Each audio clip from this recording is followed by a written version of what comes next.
Hola, ¿me oyen? Buenos días a todos. Soy Juani Betancor del Departamento de Agua del ITC, jefa de sección y llevo los proyectos relacionados con calidad de agua. Ayer empezamos la jornada de agua prestando especial interés al volumen de agua producida, agua desalada con osmosis inversa, que es la principal tecnología implantada en Canarias, prestando especial interés a los costes energéticos y poniéndonos como ese objetivo de los 2 kilovatios hora por metro cúbico de agua producida. Si bien es altamente necesario disponer de un volumen de agua suficiente para desarrollar todas nuestras actividades, lo es mucho más que esa agua cumpla con toda una serie de requisitos sanitarios, es decir, que tenga unas determinadas concentraciones de parámetros microbiológicos, químicos y físicos que nos permitan o que aseguren la salud humana a corto, medio y largo plazo. Es decir, que el agua no es solo importante el volumen, por supuesto que sí, pero tiene que ser segura para el humano. Y esto es de lo que trata la Directiva de Aguas de Consumo Humano, proteger la salud humana no solo a corto, medio y largo plazo. La antigua Directiva de Agua de Consumo es del año 92, se traspuso a la legislación española en el 2003 y hace 2 años, en el 2020, ya hubo una revisión de esta directiva donde ya se incorporaba otros enfoques o nuevos parámetros que ya distintos estudios de decontaminación ya nos proponían nuevos contaminantes que antes sí eran emergentes, ahora ya no son emergentes, ahora ya los tenemos que vigilar. Y esta nueva directiva, que se está extraponiendo a la legislación española y esperemos que a principios de año, como mucho, pues ya esté publicada, pues tiene un nuevo enfoque. Este nuevo enfoque, ligado mucho con la Directiva Marco de Agua, establece controles de la calidad del agua de abasto desde la fuente, desde la captación hasta el grifo del consumidor, es decir, en toda la línea de producción de agua. Y establece también que tenemos, sobre todo los municipios o las empresas gestoras del ciclo del agua, establecer medidas de control desde la captación hasta el grifo. Es decir, es una directiva enfocada siempre o alineada con la Directiva Marco de Agua, enfocada en la gestión y en adaptar y proponer esas medidas de gestión en toda la cadena de suministro. También ya verán que nos explicarán perfectamente cómo aplica también a otros, no solo ya al consumo, al grifo del consumidor, sino también a otras industrias, todos esos cambios. Para explicarnos todos esos cambios que se nos vienen, hemos considerado pues 2 presentaciones. Una en que nos van a explicar desde el punto de vista sanitario todos esos cambios que nos vienen y un caso real de esas implicaciones que supondrá para un abastecimiento o varios abastecimientos en un municipio, en el municipio de Las Palmas de Gran Canaria, que como sabrán, creo que cuenta con la mayor desaladora de Canarias y tiene una producción anual de 96.000 metros cúbicos de agua desalada. ¿Vale? Pues entonces invito a Julia Campos, por favor, y a las ponentes y a María Luisa Santana que suban al estrado. La primera presentación correrá a cargo de Julia Campos. Ella es licenciada en farmacia. Julia, allí, por favor. Y ciencia de la tecnología de los alimentos y es doctora en farmacia por la Universidad de La Laguna. Desde el año 2005 es técnico funcionario del Servicio de Sanidad Ambiental de la Dirección General de Salud Pública y es la encargada de los programas de vigilancia del agua y del consumo humano. Es autora de numerosos trabajos de investigación, pero también ha desarrollado mucha actividad formativa por su cargo. Por otro lado, tenemos a María Luisa Santana, que es licenciada en Ciencias Químicas. Ella es la jefa del laboratorio del EMALSA. Como saben, EMALSA es la empresa que presta el ciclo de la gestión del agua, tanto en la ciudad de Las Palmas de Gran Canaria como en Santa Brígida. Y desde el año, viene ejerciendo su cargo desde el año 98 y desde el año 2002 el laboratorio está acreditado bajo la norma ISO 17025. Saben que la legislación obliga ya hace muchos años a que los laboratorios que realizan el control de las aguas de consumo humano tengan sus técnicas acreditadas que nos aseguran que esos ensayos están siendo realizados por personal técnico cualificado y que sus resultados son bueno. Pues empezamos con Julia, por favor, si empezamos con tu presentación. Las presentaciones van a ser seguidas y si les parece al final, como están muy relacionadas, pues les planteamos las dudas que tengamos al ponente que consideren. Gracias. Gracias, Juan. Esto aquí va a pasarlo. Sí.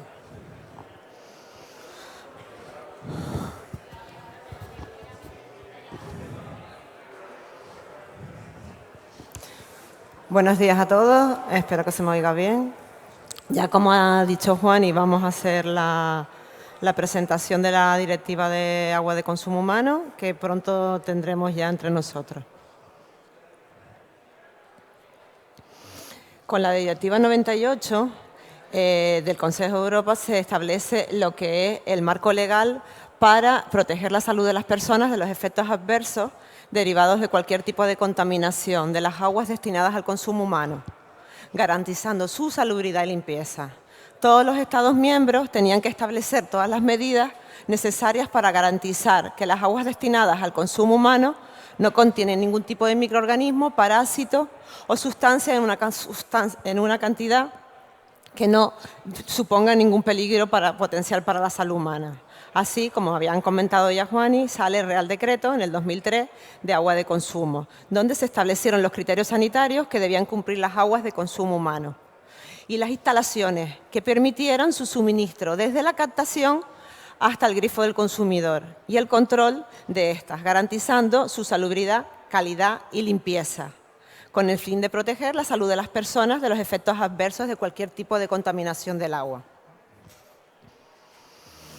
Con la figura de la Iniciativa Ciudadana Europea, para fomentar la participación democrática de todos los ciudadanos en la Unión Europea, salió esta iniciativa, la primera en el 2012, que se presentó a la Comisión en diciembre de 2013, para ver el derecho al agua. Es decir, había una preocupación de saber si realmente toda la población era accesible o no al agua.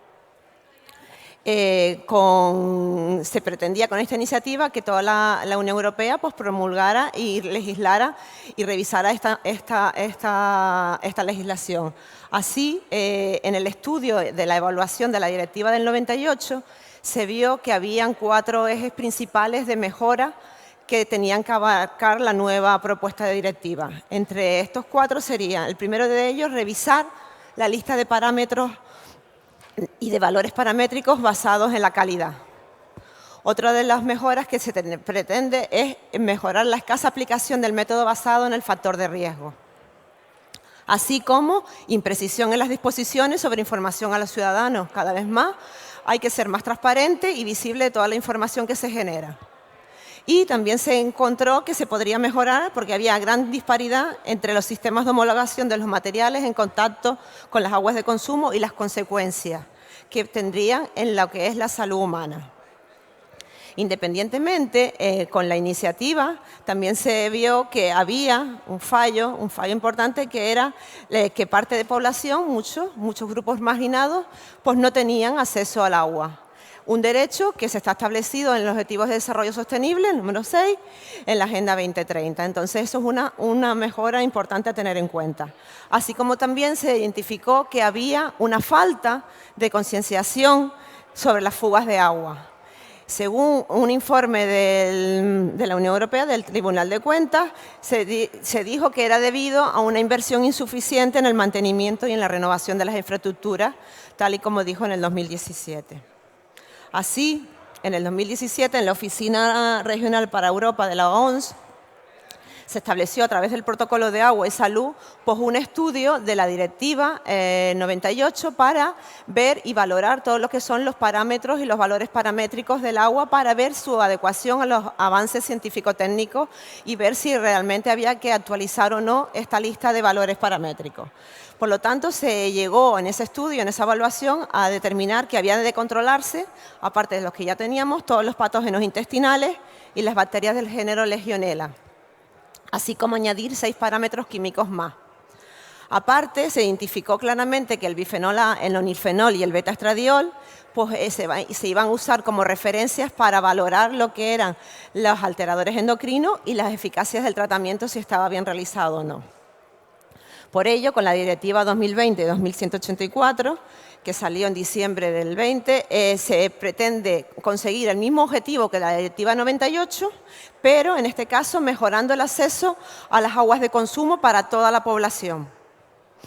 Se tiene que transponer, como dijo Juani, antes del 12 de enero del 23. Por lo visto vamos un poquito justos de tiempo, pero no saldrá mucho en estar con nosotros traspuestas a la legislación nacional. ¿Qué nos planteamos respecto al nuevo Real Decreto de Agua de Consumo Humano? Pues realmente Salud Pública es la que aborda y enfoca el nuevo cambio de directiva, ¿no? Pero en esta parte intervienen muchos agentes. En esta directiva intervienen muchos agentes que tienen que coordinarse y tener cada uno de ellos unas responsabilidades, ¿no? Podemos ver cómo interviene el medio ambiente y la administración hidráulica para todo lo que son las zonas de captación, la evaluación y gestión de los riesgos y las fugas estructurales, por ejemplo. Educación y trabajo, pues verá todo lo que es la formación y la capacitación de los profesionales. Los agentes sociales, ¿por qué? Porque, como he comentado, el acceso al agua a todos los grupos vulnerables pues también tendrá su papel en este nuevo Real Decreto. La ESAN, la Agencia de Seguridad. En la nutrición pues tendrá que ver todo lo que es el agua en la empresa alimentaria y qué requisitos tendrá que cumplir y verificar. Así como industria, con los materiales en contacto con el agua, la gran deuda que nos ha dejado la Directiva 98. Por tanto, este nuevo proyecto de Real Decreto intenta refundir toda la legislación que tenemos en el momento sobre agua de consumo humano. Por un lado, la Directiva 2020-2184, el Real Decreto que ya lleva con nosotros 20 años, el 140 del 2003, el Real Decreto que ha modificado el 140 respecto a lo que es la radioactividad con la Directiva del Euratom, que es el Real Decreto 314 de 2016, que lo refunde aquí directamente en el proyecto. El Real Decreto que también lo modificó en el 2018 relativo a todo lo que es la evaluación del riesgo, el 902 del 2018, y por último la orden del SINA, del Sistema de Información Nacional de Agua de Consumo, que salió posterior al Real Decreto, pero que se va a refundir aquí en el nuevo proyecto de Real Decreto.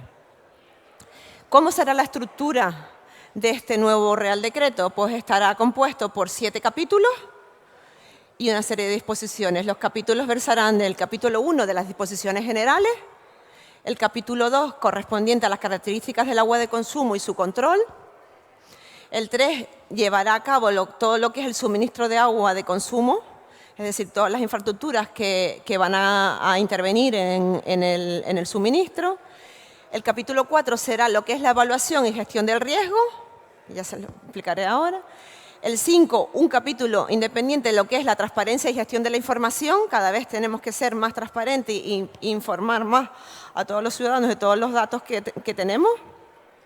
El capítulo 6, independiente del resto, será un trato particular a todo lo que es la calidad del agua en la empresa alimentaria, estableciendo determinadas particularidades en determinados casos para las aguas de proceso o las aguas limpias en la producción primaria. Y el capítulo 7 para el régimen sancionador.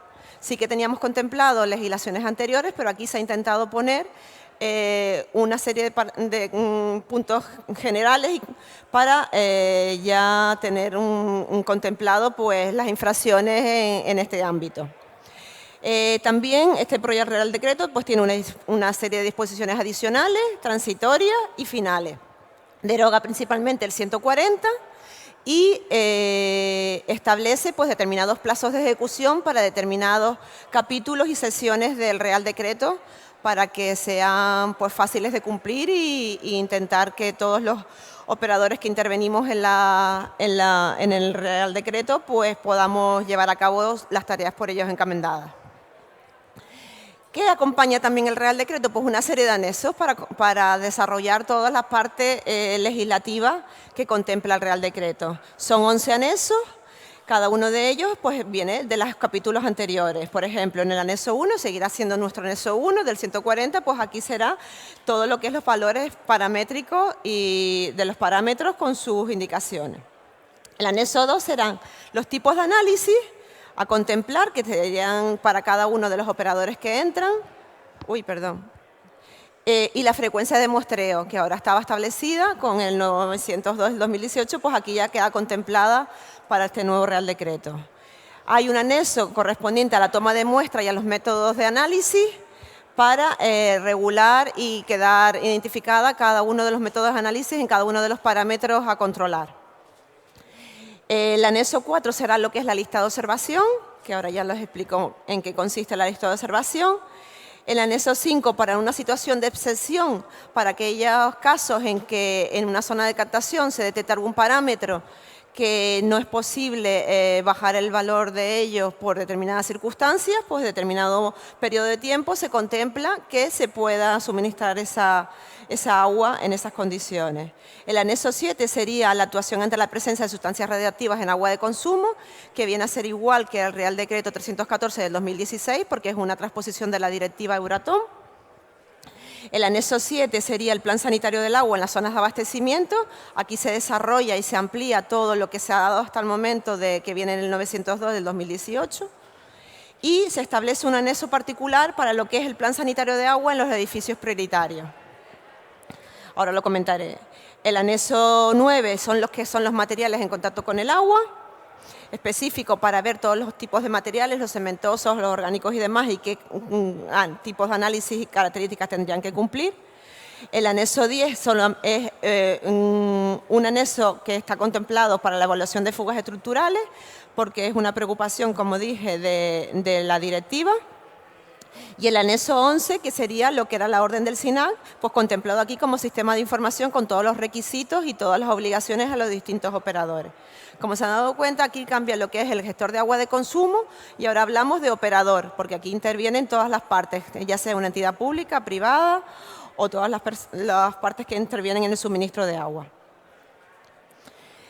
¿Qué sería y qué paso a comentar? Pues las principales novedades respecto al 140, es decir, aquí vamos a ver diferentes puntos de qué ha cambiado en lo que tenemos hasta ahora con el 140. Por ejemplo, una de las principales novedades es que hay una promoción para que se use agua del grifo, es decir, todas las administraciones públicas tienen que adoptar las medidas necesarias para dar más información al ciudadano y al usuario para que utilice agua del grifo en lugar de otro tipo de agua embotellada.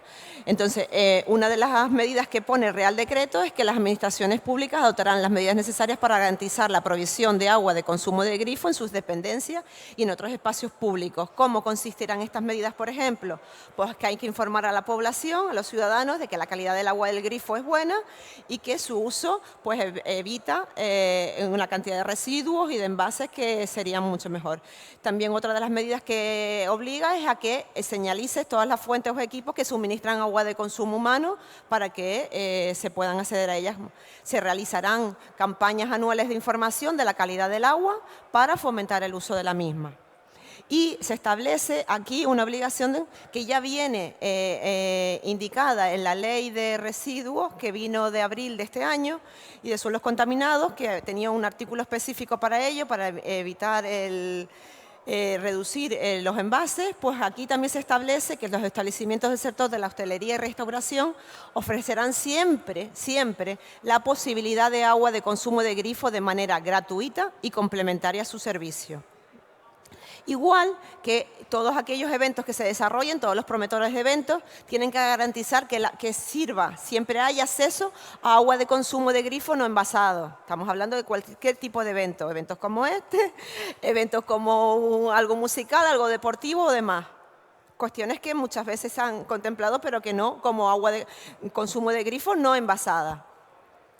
Otra de las medidas que promulga y que aboga esta directiva y que se ha traspuesto al Real Decreto es que el agua es un derecho humano, así lo ha dicho el Pilar de Asuntos Sociales y el Objetivo de Desarrollo, que tiene que tener acceso toda la población a ella. Entonces, en este caso, el Real Decreto indica que la administración local adoptará todas las medidas necesarias para mejorar el acceso al agua para toda la población, en particular para los grupos vulnerables y marginados, que estamos hablando, pues, por ejemplo, de grupos como, hombre, aquí no tenemos muchos, pero gitanos, gente nómada, gente que no tiene hogar, pues tendrá que determinar qué población es la vulnerable, agentes sociales en este caso, tendrá que determinar qué población es la vulnerable, localizarla, identificarla, saber qué grupos son, qué mecanismos de acción social son eficaces para asegurar que llega el agua a toda esa población y que se suministra, es un derecho de ellos.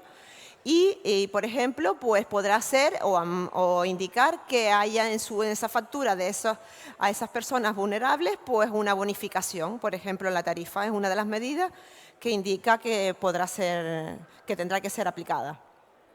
Otra de las novedades que se indica en este Real Decreto es lo que es la zona de captación y los edificios prioritarios. ¿Qué sería una zona de captación? Pues sería aquella zona donde se capta el agua de producción de consumo humano, que, dadas las actividades que presenten en la misma, el suelo donde se extraiga o la naturaleza de ese suelo, pues dará unas características de calidad a ese agua captada, que influirá en su resultado.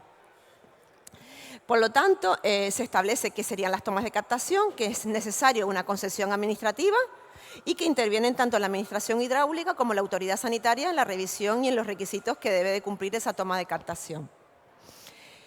¿Qué es otra figura que entra? Pues el edificio prioritario. ¿Qué sería un edificio prioritario? Sería aquel local grande donde hay muchos usuarios, que no sean viviendas particulares, donde debido al número de usuarios que hay en el mismo, pues se puede suponer un riesgo desde el punto de vista de la salud humana.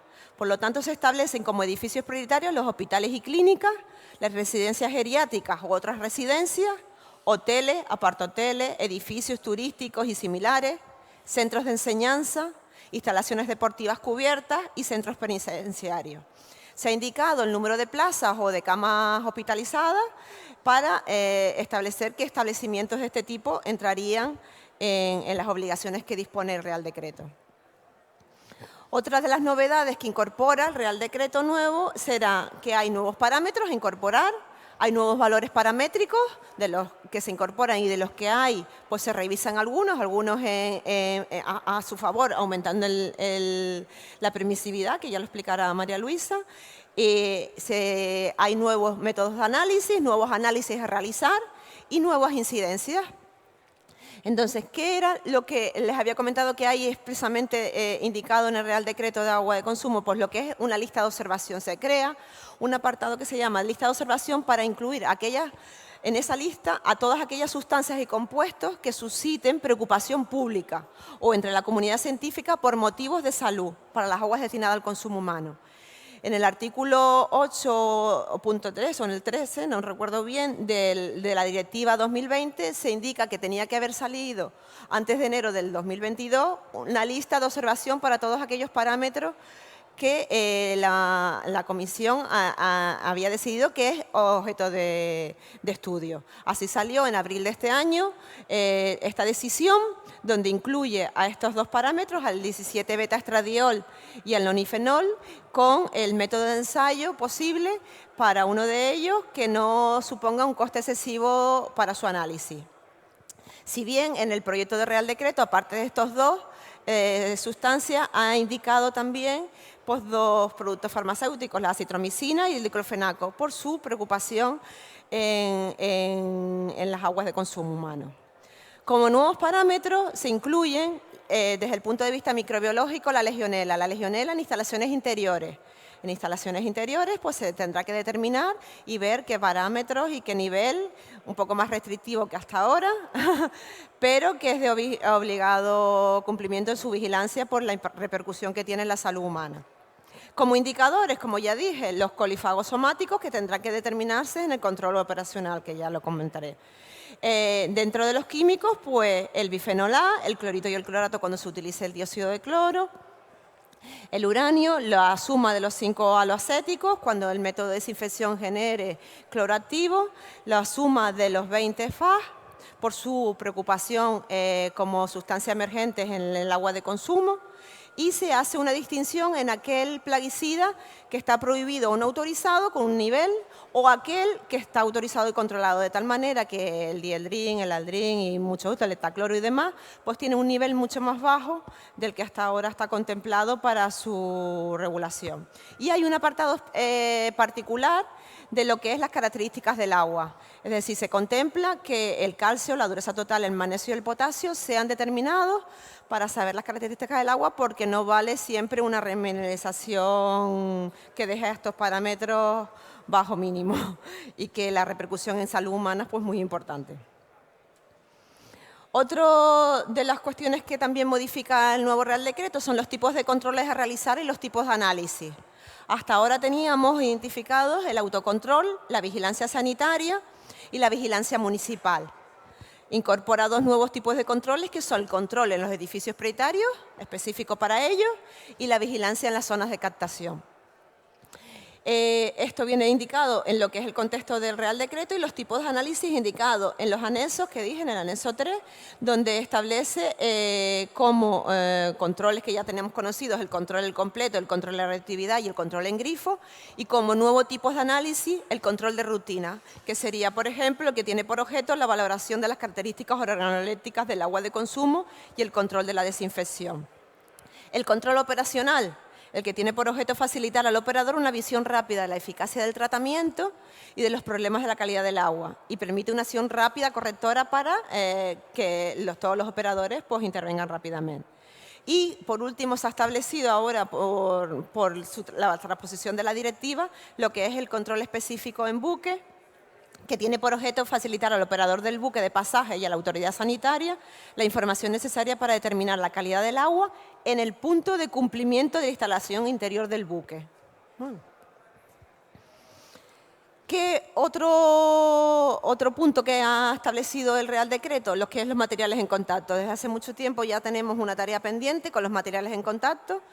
Y ahora aquí la Comisión, la Agencia Europea de Sustancias y Mezclas Químicas, pues ha dicho que hay que ponerse las pilas, que hay que establecer lo que es las listas positivas europeas de sustancias de partida, composición y componentes, para que estén ahí pues todos los materiales, sustancias que se puedan usar y que puedan estar en contacto con el agua de consumo. Esto llevará su tiempo, pero ya todos los solicitantes y todos los fabricantes han tenido que empezar a hacer las solicitudes a la agencia, para que estén disponibles cuando salgan estas listas, que todavía tardaron un par de años, pero que están en ello. Todos estos materiales en contacto no deberán empeorar la calidad del agua, ni transmitir al agua sustancias, gérmenes o propiedades perjudiciales para la salud, o que puedan perjudicar al agua para que cumpla con los parámetros del anexo 1. Es lo mismo que tenemos establecido hasta ahora, pero se vuelve a incidir aquí, y que incluye todos los materiales que van desde todas las infraestructuras, desde la toma de captación hasta el grifo del usuario, no solo al final, como siempre tendíamos a ello. Incluirá a los productos utilizados en la construcción y en aquellos otros productos instalados en las infraestructuras. Y mientras estas listas no estén operativas todavía, pues seguiremos pidiendo y seguirá demostrando el fabricante que una declaración responsable de que ese material, de que esa sustancia en contacto con el agua de consumo no transmite ni empeora la calidad de esta. Otra cuestión muy importante y que fue identificada en la iniciativa ciudadana europea y que así lo ha reflejado la directiva es la preocupación por las fugas estructurales. Ya he visto en el Congreso que hay un montón de stands que se dedican a detectar lo que es la fuga, pues tendrá un papel muy importante en todo este nuevo Real Decreto. Aquí los operadores deberán realizar una evaluación de los niveles de fuga para saber la cantidad de agua que se pierde, porque al final esto es un bien escaso, controlado, y que además, si se mejora la calidad y el control, pues reduciremos la huella de carbono. ¿Qué esta evaluación? Habrá que realizarse una evaluación, el operador tendrá que realizar una evaluación que tendrá que tener en cuenta pues, todos los aspectos de salud pública, medioambientales, técnicos y económicos, para averiguar que el agua de consumo desde la salida del depósito de cabecera hasta la cometida pues no tenga ninguna fuga importante para que se controlen todas estas medidas.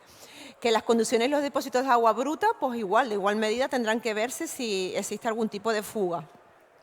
El propietario de las infraestructuras deberá tomar todas las medidas correctoras y preventivas necesarias para reducir la fuga, es decir, recae la prueba sobre los propietarios de esas infraestructuras y medirán y notificar una serie de parámetros relacionados que están establecidos en el anexo de las fugas para saber exactamente pues, qué índice tiene.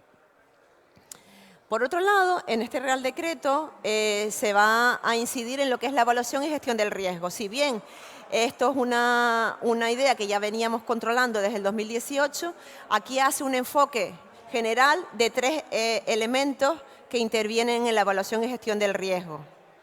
Por un lado, la evaluación y gestión de riesgo en las zonas de captación, que incluye todo lo que es la toma de captación hasta su distribución al operador.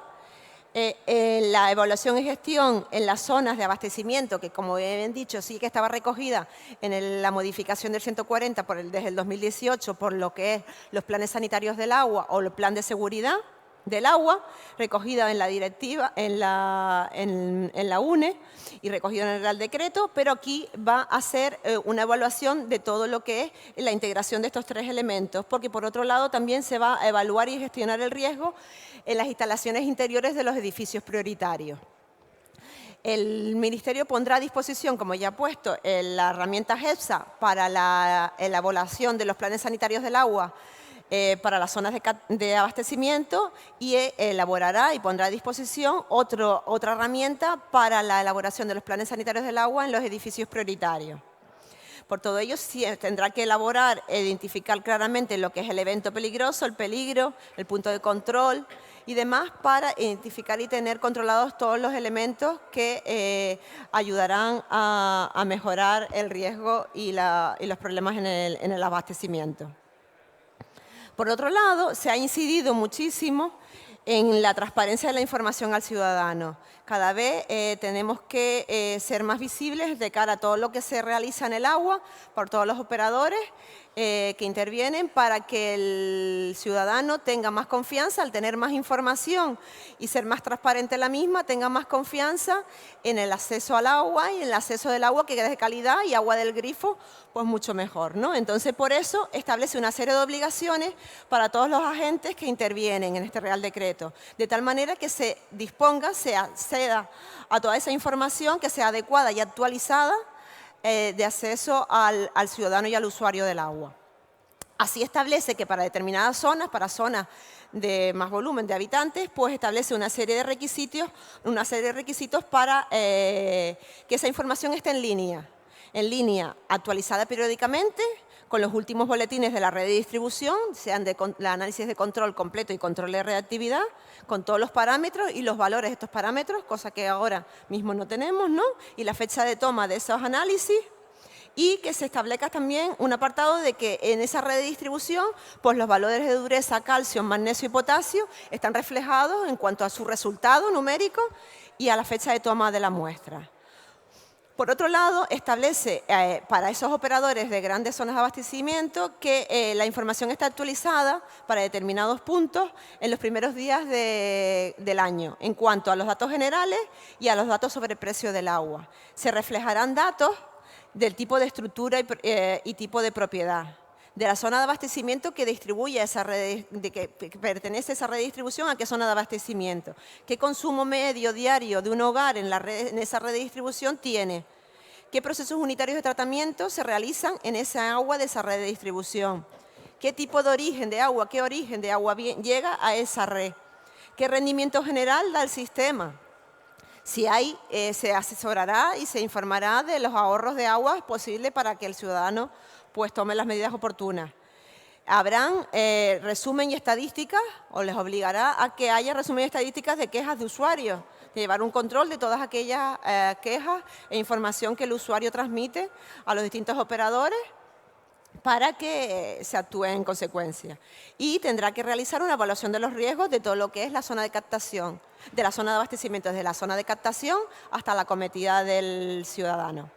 Por otro lado, tendrá que recogerse pues, en la factura, qué periodicidad se da, si hay esas poblaciones, esas zonas de abastecimiento de poblaciones bastante suministradas, pues tendrán que tener un enlace web a la publicación en su página para dar toda la información de precios, dar toda esta información que tiene que estar en línea. Si hay que hacer recuperación de costes o bonificación a grupos vulnerables, tiene que estar todo esto disponible. Y para aquellos casos, también habrá que tener una información mínima en la factura del agua de los consumidores, y para aquellos casos de zonas de abastecimiento donde los operadores pues abastecen a menos cantidad de población, pues tendrán que tener esa información pues mandada al ciudadano por otra vía, ya sea por papel, por correo, en medio de la factura, pero toda esa información tiene que llegar al ciudadano de una u otra manera. Y también establece que es necesario, desde el punto de vista de la autoridad sanitaria, establecer lo que es un canal de denuncia para que todo ciudadano que detecte algún incumplimiento en el agua de consumo, pues lo informe, se averigüe la causa y se informe de lo mismo. ¿Qué tenemos establecido y qué ha hecho el Ministerio con este Real Decreto 140 hasta ahora? Pues ha establecido lo que es el Sistema de Información Nacional de Agua de Consumo, que gestiona y administra tanto el Ministerio de Sanidad como la Autoridad Sanitaria, para que se vuelque y se tenga acceso a toda la información que interviene en la zona de abastecimiento, desde los operadores de la zona de captación hasta la información que le llega al ciudadano desde a su acometida.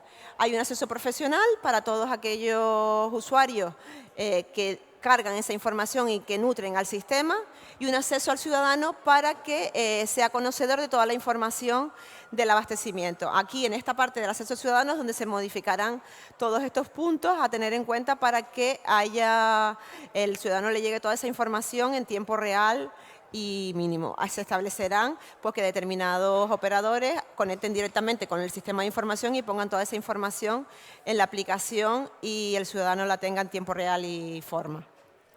Y por otro lado, el Ministerio, con toda la información que elabora y con la información cargada en la aplicación, elabora anualmente un informe de calidad del agua que envía a la Comisión Europea y que es de acceso público en general para saber la calidad del agua en todo el territorio nacional. Teniendo en cuenta el informe de calidad del agua que emite el Ministerio, el último del 2021, que salió en septiembre de este año, siempre sale el año siguiente, antes de octubre del año siguiente, pues podemos ver cómo hay un total de 10.663 zonas de abastecimiento en todo el territorio nacional. Somos la octava comunidad autónoma en número de zonas de abastecimiento y la quinta en número de habitantes suministrados. Tenemos bastantes zonas de abastecimiento, 615, que supone el 90,92% de población incorporada. Faltan zonas de abastecimiento por incorporar y población abastecida al SINAP para que tengamos el 100%. Y el número de zonas de abastecimiento con boletín colgadas en la aplicación pues es bastante alto. Se muestra en este informe una distribución geográfica de los municipios con zonas de abastecimiento, donde podemos ver las zonas más claras son zonas de abastecimiento con menor cantidad de zonas, municipios con menor cantidad de zonas de abastecimiento, y los más oscuros del primer gráfico de arriba son municipios con mayor número de zonas de abastecimiento que lo componen. Igual que el gráfico de abajo, la distribución geográfica de municipios con redes de distribución, pues igual las zonas más oscuras significan aquellos municipios que tienen mayor cantidad de redes de distribución. Haciendo una comparativa de todas las infraestructuras que ahora mismo hay en el Sistema de Información Nacional de Agua de Consumo por comunidades autónomas, vemos la cantidad de datos y de información que se vuelca en el sistema de información para todo el territorio nacional, donde existen multitud de infraestructuras y de puntos de muestreo notificados, y Canarias tiene, pues, en el año 2021 tenía 470 captaciones dadas de alta en el sistema, 866 tratamientos de potabilización dados de alta o de desalación o otro tipo de tratamiento. Cisternas, tenía 49 cisternas de agua de consumo notificadas al sistema, 1.188 depósitos de agua de consumo, ya sea de agua bruta o de agua de consumo, número de redes de distribución 982 y puntos de muestreo 9.959. Haciendo una comparativa por comunidades autónomas, vemos cómo, si bien hay comunidades autónomas que tienen mayor número de infraestructuras, veremos cómo la información cargada al sistema no es igual en cada una de ellas. Los boletines de análisis colgados en la aplicación en el Sistema de Información Nacional de Agua de Consumo en el año 2021, pues fue para Canarias, por ejemplo, de 9.959 puntos de muestreo, tuvimos un total de 413.157 boletines, es decir, somos la primera comunidad autónoma en carga de boletines al sistema. Es decir, si bien en la diapositiva anterior tenemos menos número de infraestructuras que el resto de comunidades autónomas, somos la que más información actualizamos y más información tenemos volcadas en la aplicación. El número de boletines de agua de consumo que existen en la aplicación La mayoría son de agua de consumo y muy pocos de agua bruta.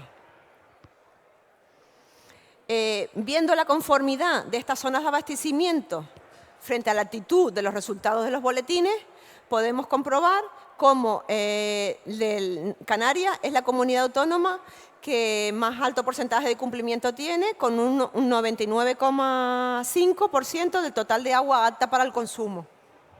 De ese 99,5% podemos ver que hay una conformidad del agua apta y que hay muy poca agua no apta.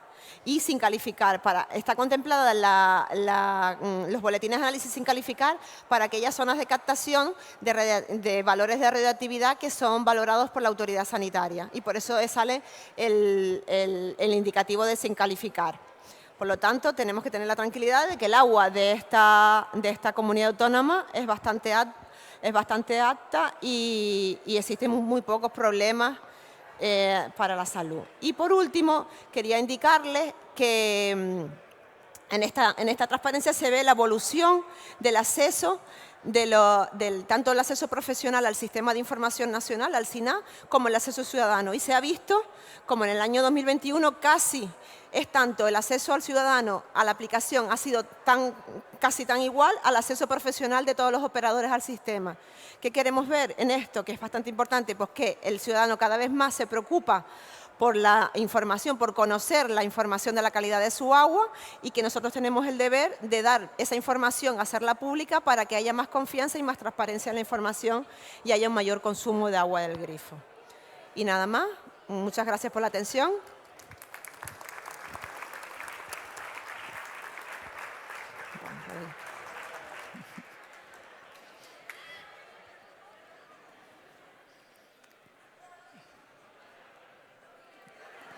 Pues nada, buenos días a todos y gracias a la organización por haberme invitado a participar en estas charlas.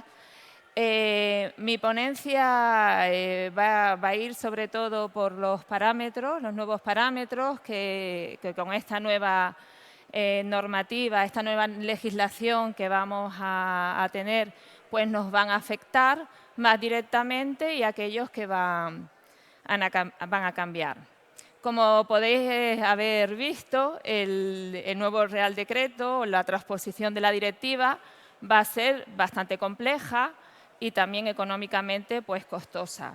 El adaptar todo lo que nos van a solicitar pues, en estos años venideros con las crisis energéticas que estamos teniendo, pues no es quizás el mejor momento, pero como lo marca la legislación, pues vamos a... También es verdad que hay prórrogas y bueno, a ver cómo lo podemos llevar a cabo y quizás a lo mejor pues también un paquete de ayudas pues sería beneficioso. Lo dejo ahí. A ver. Aquí. Bueno. Yo voy a empezar mi charla hablando o recordando cuáles son las fuentes de suministro en Canarias. Nuestra fuente de suministro es el agua de mar. Básicamente, es verdad que hay islas que tienen captaciones como La Palma y pozos, pero la mayoría, Fuerteventura, Lanzarote, Gran Canaria, Tenerife, pues ya tienen un suministro a partir del agua de mar. El caso de Gran Canaria, pues por ejemplo, el 86% del agua utilizada para la distribución proviene del agua de mar. Esto nos hace diferentes con respecto no solo a la península, sino también al resto de Europa, en donde esta tecnología es una tecnología de desalación emergente. Es por eso que me ha gustado esta afirmación donde decimos Canarias bebe del mar. Efectivamente, nuestro principal origen del agua es el mar. ¿Esto qué conlleva? Pues este es el sistema que nosotros tenemos en Las Palmas de Gran Canaria y es un sistema bastante complejo. Partimos del agua de la desaladora, que la tenemos ahí abajo, que es Las Palmas 3, la tenemos en esta zona de aquí, y tenemos un sistema de depósito no solamente para almacenar el agua que producimos, sino también para elevarlo a cotas superiores. Entonces, este complejo sistema de depósitos conlleva también a un sistema de redes y lo que nos lleva a un número de analíticas bastante elevada, tanto por los volúmenes de depósitos como por los volúmenes distribuidos de redes. Con lo que cualquier cambio en la legislación, en el número de analíticas, pues nos afecta de manera considerable. No solamente nos pasa a nosotros, sino a cualquier municipio que tenga un abastecimiento a partir de agua de mar. Pero bueno, he querido poner el nuestro para que seamos conscientes. Aparte de eso, los nuevos parámetros, no todo va a ser un problema en la nueva legislación, sino también vamos a tener algún efecto positivo. Pues como puede ser en el caso del boro. Aquellos que utilizamos la ósmosis inversa sabemos perfectamente que es una espada de Damocles que tenemos hacia nuestra distribución. El boro, a partir del Real Decreto 140/2003, el valor del boro no podía superar el 1 ppm, con lo cual tuvimos que adaptar todas las membranas, la tecnología, para conseguir estos valores en red. Es verdad que era una normativa que nos venía de Europa, pero era un desconocimiento parcial de los efectos de estas concentraciones, aun sabiendo que en poblaciones como en Australia los niveles de boro pues, superaban los 2 ppm. En esta nueva normativa, yo me baso en el Real Decreto, en el proyecto del 15 de septiembre, la versión 2, pues en esta nueva normativa nos sitúan el valor paramétrico del boro en 1,5, exceptuando en aquellos puntos donde el origen total del agua sea de transición o costera y el tratamiento de potabilización sea desalación o bien en zonas de abastecimiento que tengan captaciones en agua subterránea cuyas condiciones geológicas pueden provocar niveles elevados de boro. En este caso, en vez de 1,5, pues vamos a poder tener 2,4 ppm en la distribución. Bueno, ahí os he puesto también el equilibrio, porque ¿cómo se encuentra el boro en el agua de mar? Pues se encuentra en un equilibrio de ácido bórico borato. Con lo cual, este equilibrio va a ser o fue una fuente importante para poder realizar una eliminación del boro. Con estos valores que vamos a tener ahora de 1,5, 2,4, vamos a tener ahorros tanto energéticos como de productos químicos. Ahorros energéticos, ¿por qué? Porque cuando entró en vigor la nueva normativa, la 140/2003, pues en ocasiones se tuvo que poner en marcha un segundo paso. No se era capaz de eliminar el boro de esos bastidores, con lo cual se tuvo que volver a introducir ese agua producto nuevamente por un proceso de ósmosis inversa, lo que constituía pues, un mayor coste energético debido a la elevada presión que teníamos que inducir y además pues, una menor producción porque ese segundo paso pues, también conllevaba a un rechazo. También se aumentó la presión, se aumentó la presión en los bastidores para conseguir también una mayor eliminación de esas concentraciones de boro.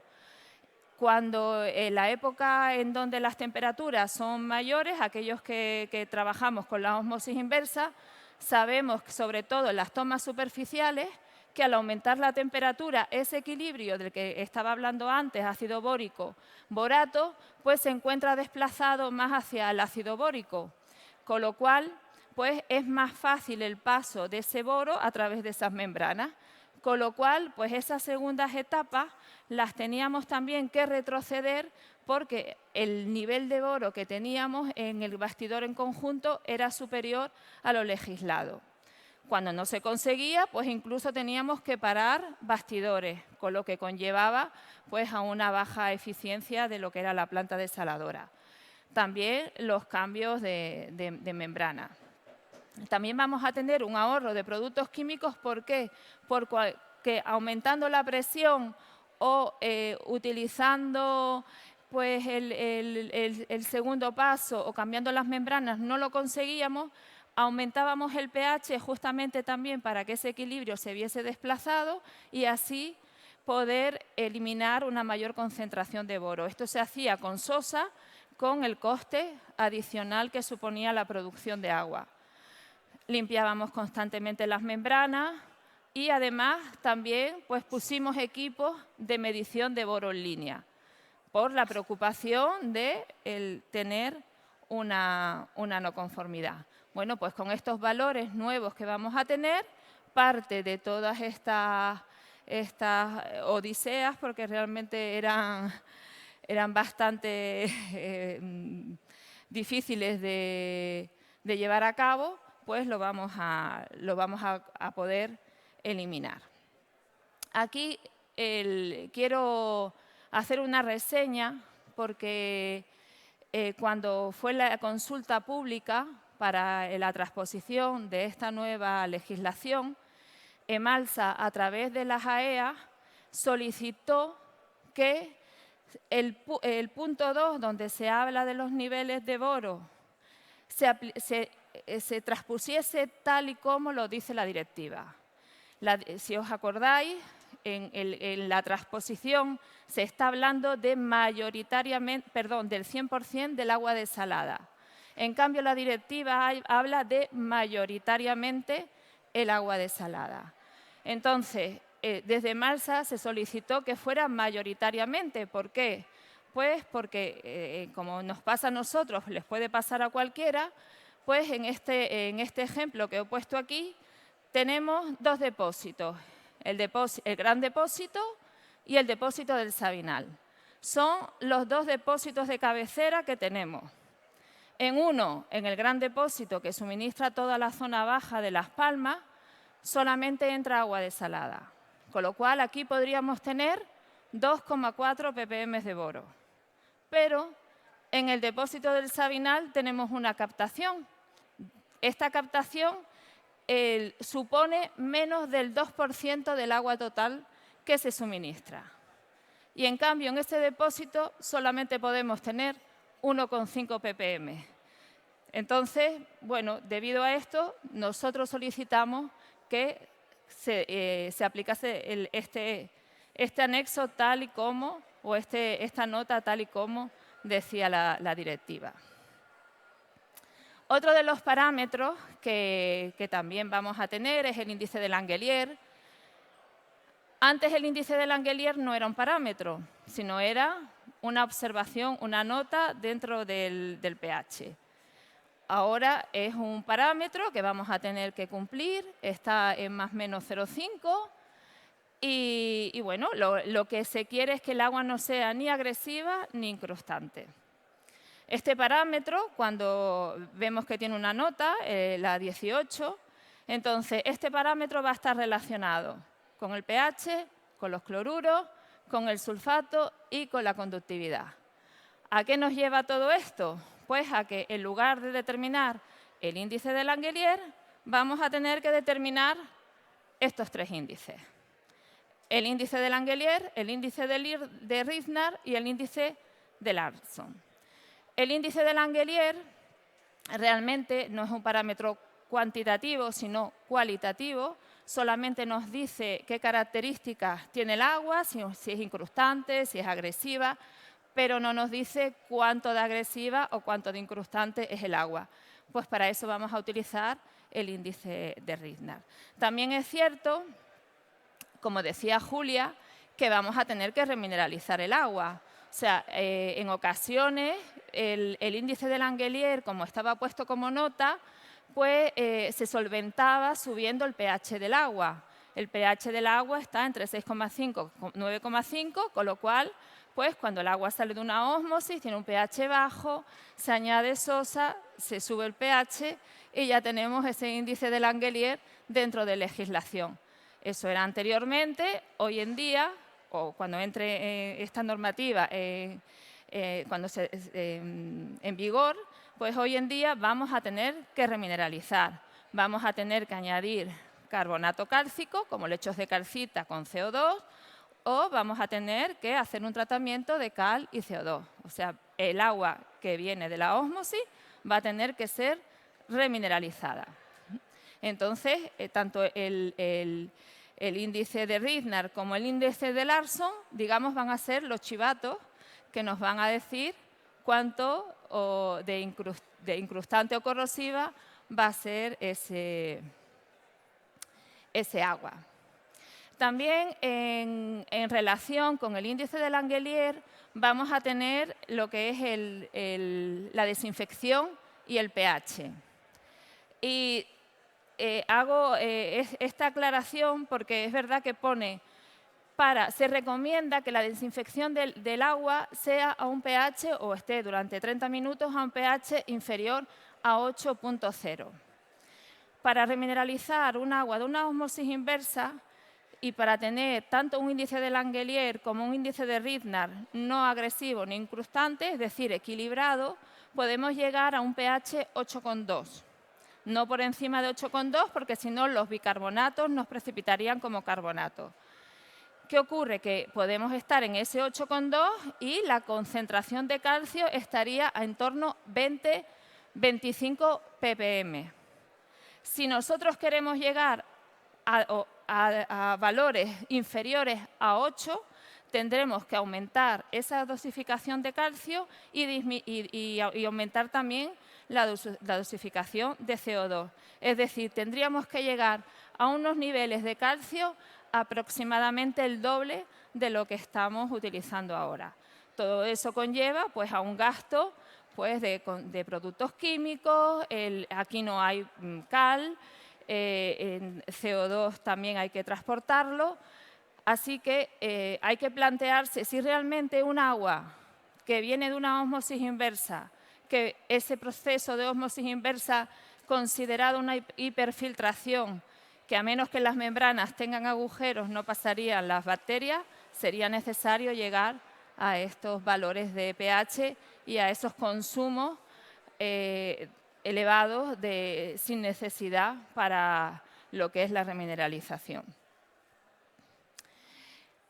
Otro parámetro que también bueno, pues, nos puede llevar un poco de cabeza, que lo hemos estado hablando en las AEA, pues es la turbidez.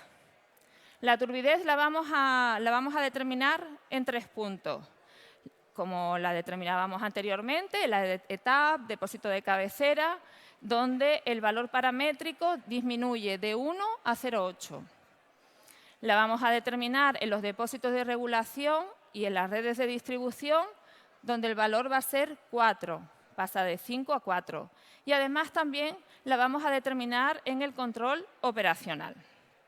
El control operacional es tendríamos que determinar en función del volumen de agua que estemos tratando cuál sería nuestro caso. Pues en el caso de la planta Las Palmas 3 tendríamos que instalar un análisis en línea de este parámetro. El valor del 95% de las muestras anuales que se determinen tiene que estar por debajo de 0,3 unidades nefelométricas. Con lo cual, pues, se estuvo planteando dónde colocábamos ese analizador en línea. Realmente, el tratamiento de una ósmosis inversa es la misma ósmosis inversa, con lo cual el analizador se tiene que colocar a partir de las membranas. Con lo cual, pues ahí a priori no vamos a tener ningún problema de cumplimiento. Además, si nosotros hacemos esta determinación en línea, los operadores deberán también tener verificados y ajustados periódicamente los equipos. O sea, no va a valer solamente que compro el equipo, lo pongo y lo dejo. No, pues hay que tener un registro, además, de todo lo que ese equipo o lo que se hace con ese equipo. Por eso, desde las AEAs también se ha estudiado y se va a publicar una nota técnica para ayudar a buscar los equipos necesarios y los que sean los necesarios y los que realmente nos den valores para nuestro control y como puntos a destacar, ¿qué vamos a querer? Pues vamos a querer que este equipo pues, tenga un rango de medida bajo, porque recordar que estamos en un máximo de 0,3, con lo cual los equipos tienen que medir por debajo de 0,3. Los equipos que miden por debajo de 0,3 unidades nefelométricas son aquellos que están basados en tecnología láser, no van a ser equipos baratos. El instrumento, además, tiene que tener, o tiene que contar pues, con estándares reconocidos. También hay que pensar en el mantenimiento, tiene que ser un mantenimiento sencillo y, además, si se puede, pues un sistema de autolimpieza. También el ajuste, pues como tenemos que estar controlándolo, pues podría ser utilizando otro turbidímetro del laboratorio de similares características. Es decir, vamos a tener que tener otro turbidímetro en el laboratorio que sea también, que mida en este rango, pero es que además, como es el laboratorio, va a tener que estar acreditado. En cuanto a los registros de datos y el acceso a la información, pues el equipo sería bueno que discriminase aquellos datos que no se corresponden a la realidad.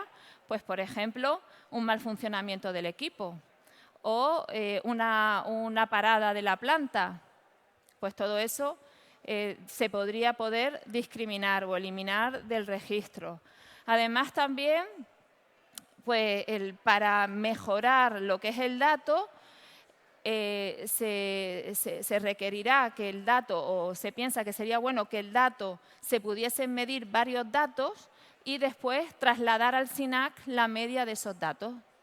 Por ejemplo, pues el registro puede ser pues, cada segundo y después pues, la media podría ser pues, cada 4 horas y sería eso lo que se exportaría al SINAC. También, como es un sistema de alarma temprana, porque si hay algún problema en la calidad del agua, en el tratamiento, pues este equipo debería de tener una alarma y además pues todos los datos deberían de verse a través de una visualización de la SCADA. En cuanto a los nuevos parámetros, pues por ejemplo, vamos a tener el control de rutina y en el control de rutina que estábamos acostumbrados a tener el color, olor, sabor, turbidez, ahora vamos a añadir también lo que es el pH. Entonces, pues en todos aquellos organolépticos que recordemos que son 104 al año menos los controles y los completos, pues vamos a tener que añadirle el pH. El análisis de control, también de este tipo de analíticas estuvo hablando Julia. Lo más destacado pues será que se controlará el clorito y el clorato o los trialometanos o los ácidos aloacéticos siempre y cuando se haya superado el valor paramétrico en el último análisis completo.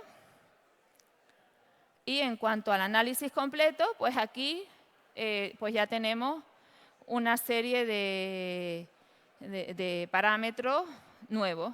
Pues, como también dijo Julia, el bisfenol A, que está pues, relacionado con los envases, la epicloridrina, que también bueno, pues está relacionado con insecticidas o también con resinas. Después también se han añadido los 20 PFAS, pero al principio solamente vamos a tener que analizar los 4 más importantes. Para que nos hagamos una idea, bueno, pues uno de ellos es el teflón y son persistentes y es unas analíticas que ya en Estados Unidos pues ya se está viendo desde los años 80.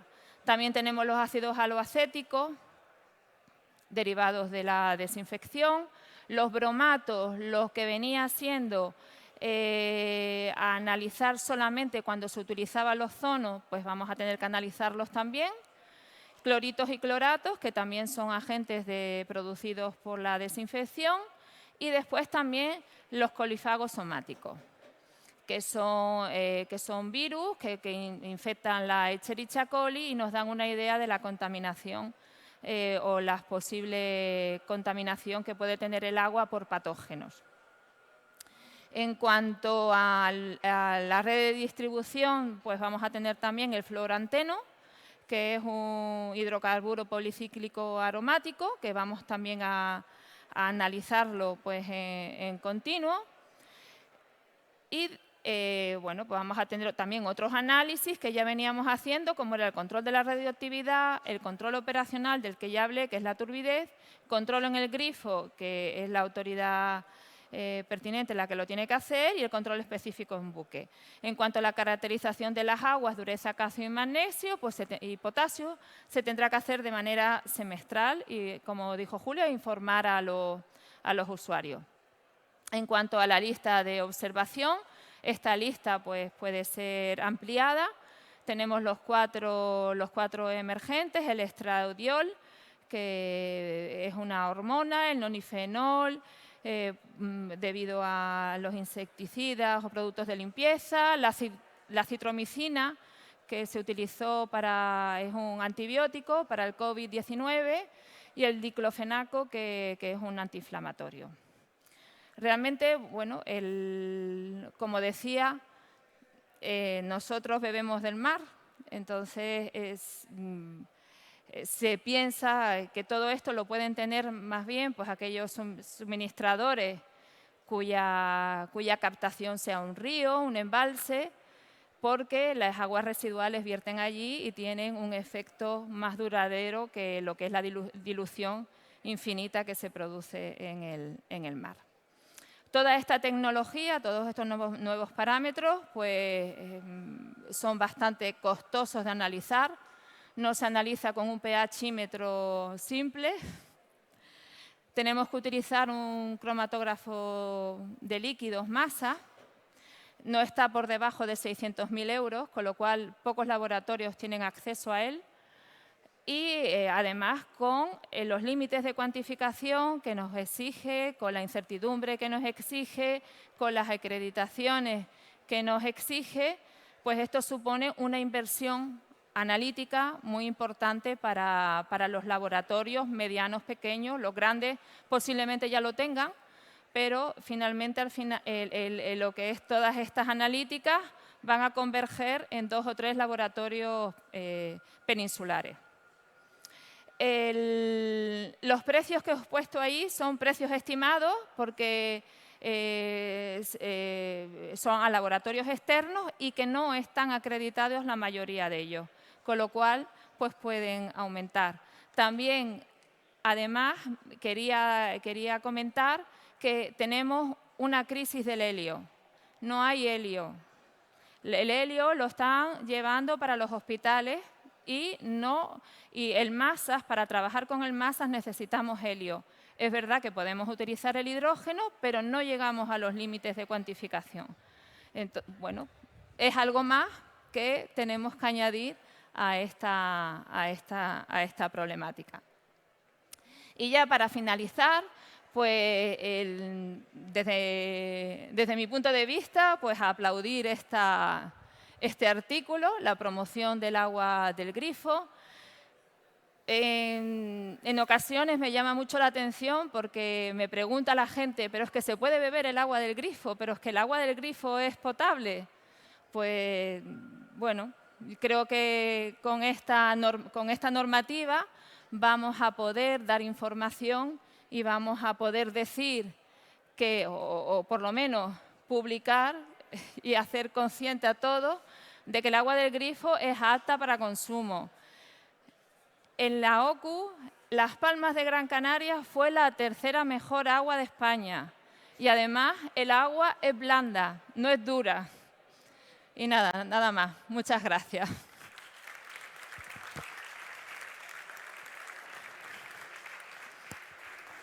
Muchas gracias. Apoyo esa moción y desde el departamento nosotros siempre hemos tenido una lucha por promover la salubridad del agua del grifo y promover ese consumo y sobre todo disminuir todos los riesgos y esa contaminación producida por los plásticos, porque a pesar de que tenemos una calidad excepcional de nuestras aguas del grifo, muchos canarios somos todavía muy reticentes a beber agua del grifo. Y bueno, a Luisa también, y a mí me dicen, no, pero es que el agua del grifo está contaminada. Y entonces, claro, yo me llevo las manos a la cabeza, le digo, señores, aquí no hay ninguna conspiración de nadie por intentar envenenarnos, ¿no? Así que, genial, muchas gracias a las dos. Y tenemos un par de preguntitas por si alguien quiere...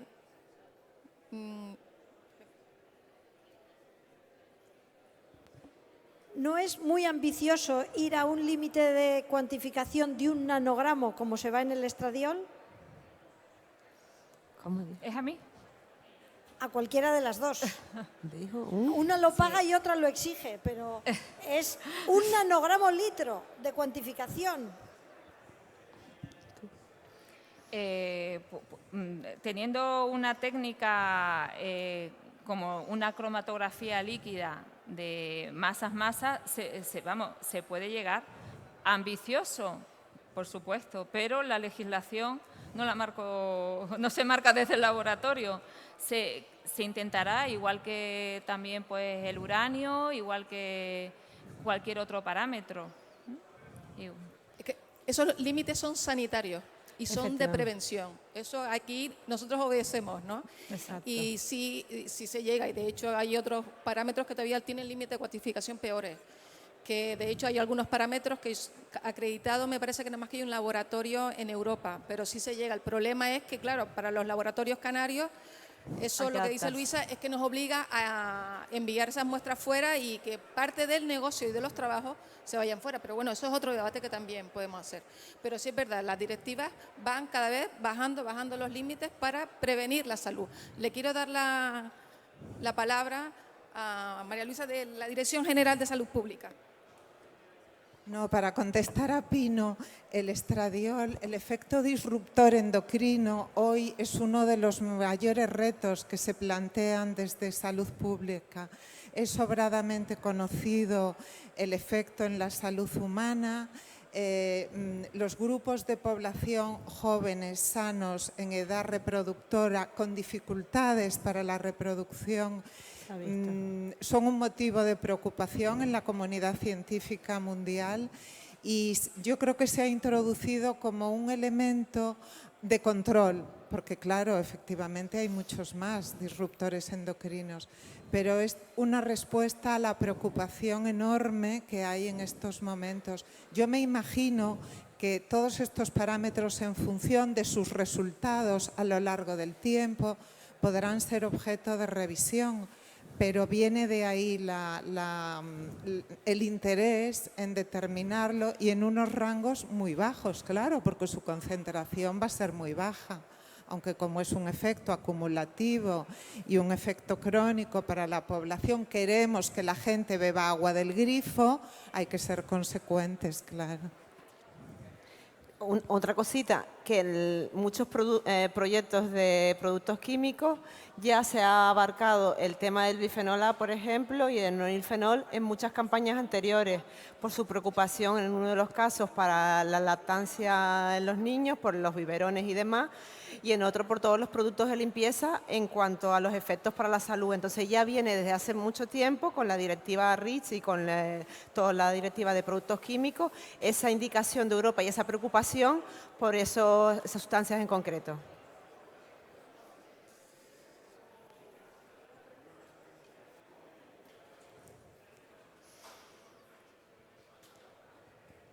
Hola, buenos días. Gracias a Julia y a María Luisa por la exposición que nos han hecho, por preocuparnos a los que no teníamos conocimiento de algunos aspectos del nuevo Real Decreto. La pregunta en particular era para María Luisa. Es verdad que cómo se aborda desde el punto de vista del parámetro boro, la normativa, nos perjudica muchísimo porque a muchos operadores les ocurre lo mismo que a Malsa, que el agua que llega a sus depósitos minoritariamente procede de captaciones. Nosotros administramos recursos hídricos escasos y estamos obligados a seguir contando con esas captaciones. No lo hacemos por gusto y eso ahora va a impactar muchísimo. Y claro, al final lo que subyace esto es que podríamos operar a un menor consumo energético, tampoco es por gusto. Hablamos mucho de economía circular, de medio ambiente, de sostenibilidad.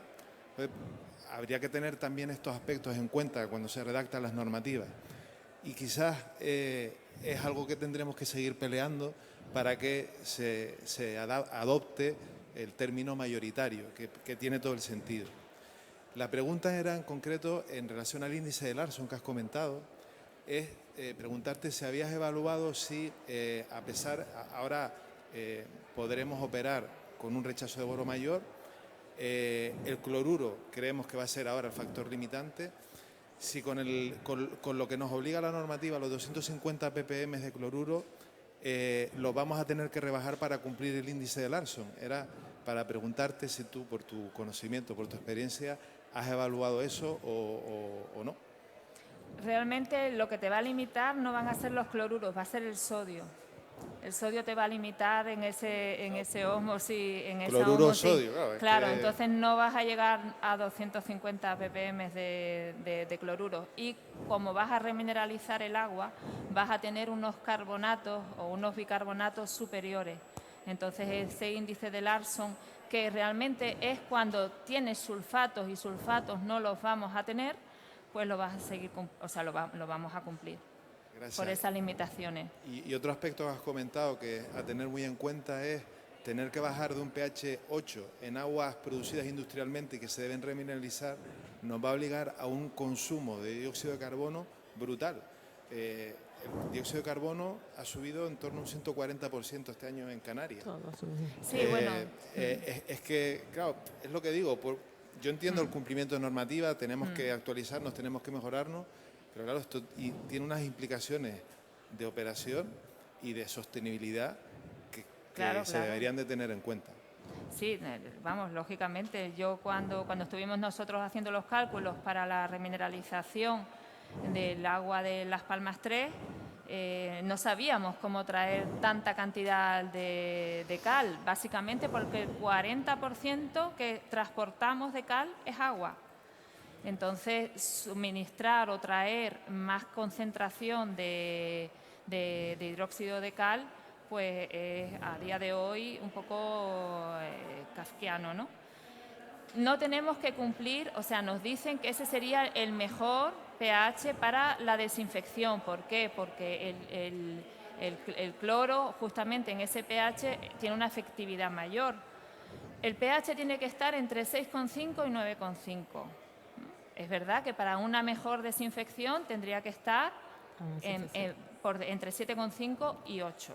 Pero era también lo que decía, nuestra agua procede de un proceso de ósmosis inversa, que es una hiperfiltración, con lo cual realmente cuando nosotros medimos el cloro en la salida del gran depósito y lo volvemos a medir todo al final del recorrido, que es la autoridad portuaria, no cambia ni un 0,1 ppm. Entonces, tenemos una estabilidad porque no tenemos una contaminación microbiológica. Así que yo lo he comentado para que se sea consciente de ese problema de obligarnos a bajar ese pH y para que se sea consciente de que a día de hoy pues nos supondría un gasto de consumibles, de transporte muy elevado.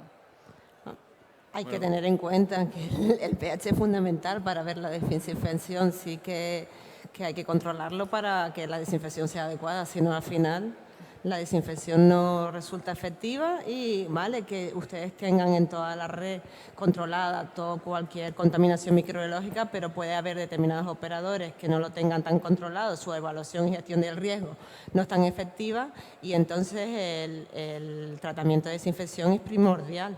Bueno, de todas maneras, Julia, también están los planes sanitarios y también está el protocolo en donde se puede evaluar el riesgo de ese Por pH. eso, todo eso se tendrá en cuenta. Bueno, en todo caso, muchas gracias.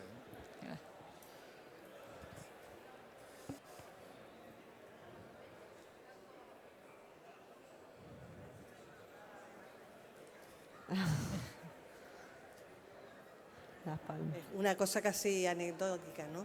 Es decir, hablamos de edificios prioritarios, lo hemos dicho, bueno, ahí estaré protegido, pero yo vivo en un edificio de 23 plantas que tiene más de 50 años. ¿Quién me garantiza a mí, desde el aljibe de mi casa a mi grifo, que me la puedo beber? ¿Saben? Porque yo, hay sitios que entra directamente de la calle, hoy por hoy me fío a todas, porque sé que está controlado. Pero cuando me pongo a pensarlo en mi casa, digo, no me atrevo a consumirla. El control municipal, la vigilancia municipal tiene que controlar la calidad del agua de la instalación interior para que determinados... Pero imagínate, ¿sabes?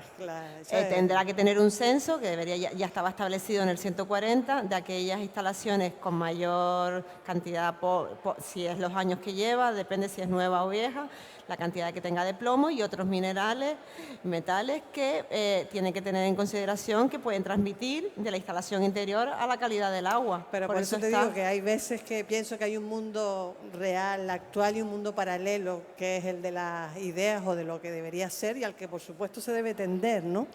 Pero te pones a pensar a efectos prácticos y dices, va a costar.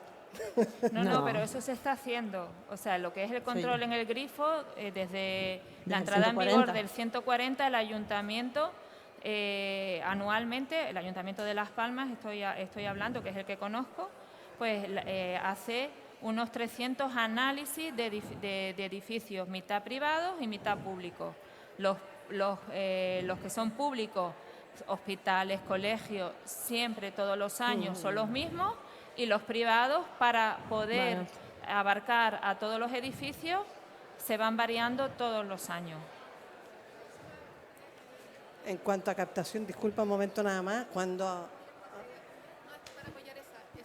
Hay unas recomendaciones que la tiene la Dirección General de Salud Pública, publicadas en la página web de ellos, que son recomendaciones para los usuarios.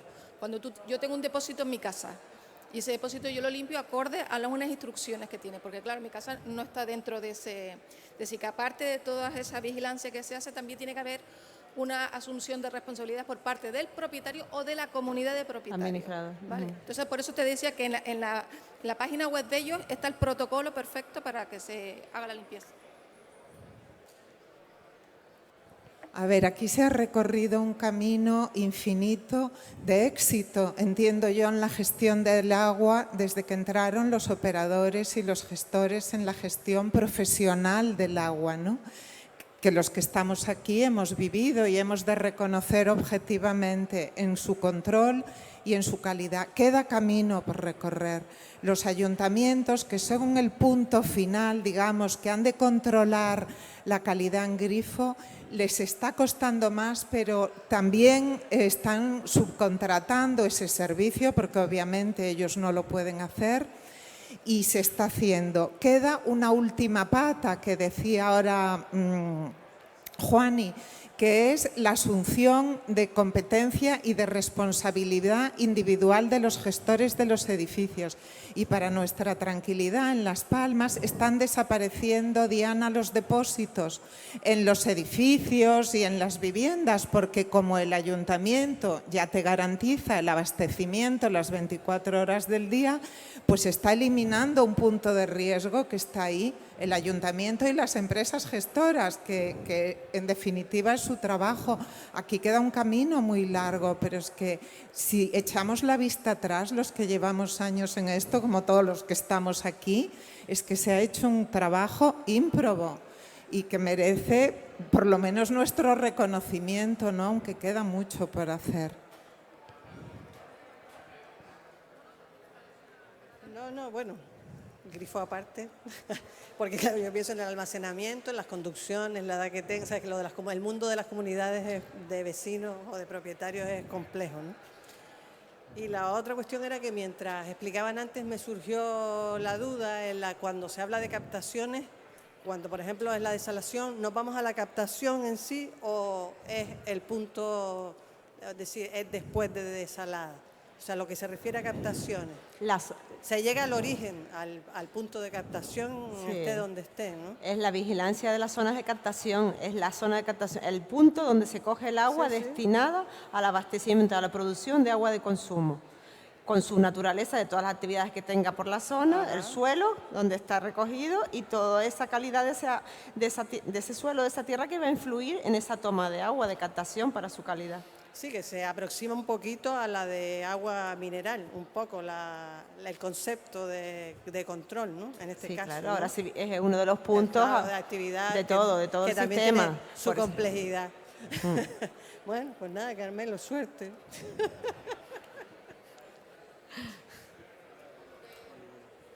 Terminamos aquí, que le damos paso al segundo bloque y que lo va a presentar Baltasar Peñate, que es jefe de Departamento de Agua. Muchas gracias a todos.